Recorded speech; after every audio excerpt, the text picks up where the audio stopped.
Hey everybody, John Lorden here. Thank you so much for joining me on another episode of Brain Scratch Case Cracked. This one recorded for Tuesday, December 5th, 2017. For this episode, I'm reaching back a little ways. I really tried to think about what case was cracked in an interesting way that I just remember off the top of my head. And this case in particular really stands out for me, and I haven't really talked about it on the channel at all. It's honestly a way bigger case than I can cover here in this video today, so I'm going to give you kind of just a little bit of a brief overview, but just know that if you want to research this case, there is plenty more to dig into. There's literally, books that are written about this case and all kinds of stuff, but today we are talking about BTK. Wichita, Kansas, January 15th, 1974, sometime around 7:30 p.m. The Otero family was settling in for the evening. The father, Joseph, was recovering with a cracked rib from a car accident. His wife, Julie, was there with two of their three children and the family dog. Joe Jr., a 9-year-old, opened the back door to let the dog out and found a man waiting at the back door.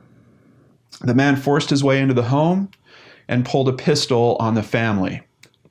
He took them all up to the master bedroom and tied them up. They offered everything they had to the man, but this wasn't just a simple robbery. He put a plastic bag over Joseph's head and secured it with cords around his neck. The family started panicking. Joseph lunged to his side and tore a hole in the bag so he could continue to breathe. The man was now choking his wife, Julie, who passed out. The man put a t-shirt over Joseph's head and another plastic bag. Within minutes, Joseph was dead. The man moved on to their 11-year-old daughter, Josephine, and choked her until she stopped moving. He then went over to the floor where Joe Jr. was and put a plastic bag on his head. Joe Jr. struggled to breathe. At this point, his mother, Julie, wakes back up and was pleading with the man to save her son's life. The man took the bag off Joe Jr.'s head, went back over to Julie, and strangled her again, this time with a cord, until he was certain that she was dead. He then took Joe Jr. into another room, put a t-shirt over his head with another plastic bag. Eventually, the boy stopped breathing. The man then went back to the master bedroom. Josephine had now woken back up at this time. He took her down to the basement and hung her. He went back through the house to make sure he wasn't leaving any trace. He also took Joseph Otero's watch and a radio. He grabbed the keys to the family car and walked right out the front door. Later that day, the third Otero child, 15-year-old Charlie, would come home to a nightmare. He would find that his family had been bound, tortured, and killed. This was the start of a serial killer who would become known as BTK and would terrorize Wichita, Kansas and its surrounding communities for decades. In April of 1974, he would strike again. In March and December of 77, again and again. April of 85, September of 86, January of 91. BTK killed 10 people in 17 years. But BTK wasn't content in only getting away with his horrible acts. He also had to let people know publicly what he had done. It started with a letter he left in a public library book in October of 1974, which wound up with a local newspaper. This would evolve into photos, letters, and even word puzzles being sent to police and media sources, taunting and teasing them while boasting about his work and trying to explain what made him tick. He aligned himself with several notable serial killers such as Jack the Ripper, the Son of Sam, and Ted Bundy, stating that they all had what he called Factor X, a sort of internal demon that drove them to do these terrible things. BTK's last victim was killed in 1991.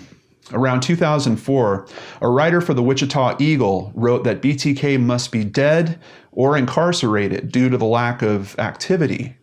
This prompted BTK to send more letters and details of one of his previous murders. He also mentioned planning on doing it again very soon. And then he made a bit of a strange request to law enforcement. He wanted to make sure that if he sent them info on a floppy disk, that it couldn't be traced back to him. If that was true, he wanted them to plant a message in a local newspaper, which they did. And then he sent the disk to a local television station. Weeks later, police had the purple floppy disk in their possession and analyzed it. The disk had some deleted files which were able to be recovered. One was a Word document which contained metadata stating that it was from Christ Lutheran Church, and the last person to modify the file's name was Dennis. The authorities quickly zeroed in on a man at the church named Dennis Rader. Dennis Rader was born in 1945 and was one of 4 sons. According to statements he's made, he began torturing animals very early in life and had a fetish for women's undergarments. He served in the U.S. Air Force in the late 1960s, and even during that time, he would peep at women undressing, then break into their homes and steal their underwear. He left the Air Force in 1970, and a year later married a woman named Paula Dietz. They had 2 children together, a boy and a girl. Dennis finished up his associate's degree in electronics and a bachelor's in administration of justice. From 1974 to 1988, he worked for ADT Security Services. If you've been watching the recent Netflix show Mindhunter, you've likely seen a portrayal of Dennis near the end of the first season. Not only was Dennis a member of Christ Lutheran Church, he was even elected as president of the church council and a local Cub Scout leader. Now that authorities had their suspect in their sights, they needed solid physical evidence. The floppy disk was good, but still somewhat circumstantial. They needed something stronger. Dennis's daughter, Carrie, had been a student at Kansas State University, and at one point had taken a pap smear at the medical clinic there. Police got a warrant for the sample and tested it against DNA found under one of BTK victims' fingernails. The conclusion based on the DNA was that Carrie was indeed a familial match, very closely related to the perpetrator. February 25th, 2005, Dennis Rader was arrested. His initial interrogation would last more than 30 hours, and Dennis would end up confessing to his numerous crimes. If you've ever watched any of his court trial footage, it's clear that his ego is still very much intact and many people would say somewhat out of control. He talks about his grisly acts with this strange sort of twisted pride. And in the letters that he was sending, he even kept giving himself different names, each more grand than the last. The Wichita Strangler, the Poetic Strangler, the Asphyxiator, Phantom, the Bondage Strangler, the Wichita Hangman, but ultimately BTK, which he created in his first letter left at the library back in 1976, was the name that would stick and still follows him to this day. Dennis Rader is still alive and currently jailed in El Dorado Correctional Facility in Kansas, serving a 175-year sentence for the 10 murders. His wife was granted an emergency divorce after his arrest. In 2014, his daughter Carrie also sent a letter to the media. Based on her reaction to learning that a Stephen King story based on her father was being developed into a film. Quote, "My dad is not a monster. That's elevating him. He's just a man who chose to do some of the most horrible things a person can do. Not a monster, a man. A man who took 10 precious lives and destroyed countless others. He's not worth the attention." Dennis continues to write and terrorize. He co-wrote a book while in prison about his crimes called Confession of a Serial Killer, The Untold Story of Dennis Rader, the BTK Killer. A lengthy title that once again points to a somewhat overdeveloped ego. Recently, someone bought a copy of it from eBay. When they opened the book, an original drawing of a torture device fell out of the dust jacket. The drawing has been checked, and it was indeed drawn by Dennis in 2016. Apparently, he creates and sends original drawings like this to people that he considers his friends. Case cracked. The letter from his daughter really strikes some important notes for me.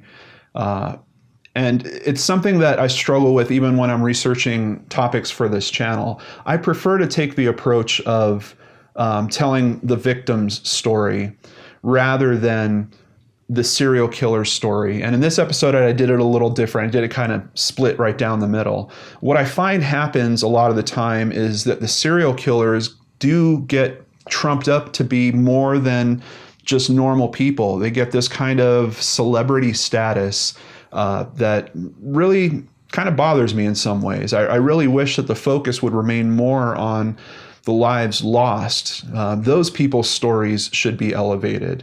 But in this case, there is a really interesting twist in that we learned in a very interesting way how this case got cracked. And it really comes down to the purple floppy disk giving police the right direction to look into, and then, of course, some DNA evidence helping them firm that up. But really, without that floppy disk, this could have gone on for many more years, despite the fact that maybe he wasn't as active as he was back in the 70s through 90s. He might have written a lot more letters and continued to scare a lot more people, and I'm certainly happy that he got a really stiff sentence and he's serving his time. It's unfortunate because I did watch a bunch of footage prepping for this episode, and I've seen footage of him before, and you just get the sense that this guy, despite what he's been through, just seems incapable of learning. It's like there's a part of his soul that is just shut off, where he just disassociates these people. It's almost like he doesn't see them as people. Even when he talks about them, it's like he's talking about props in some story that he's the star in. It's a really bizarre thing to see. But anyway, like I mentioned at the start, there is a ton of more information out there. I also omitted some details of some of the crimes that he committed here. They do get a bit more explicit sexually in nature. So if you are going to look into this, I just wanted to give you a warning.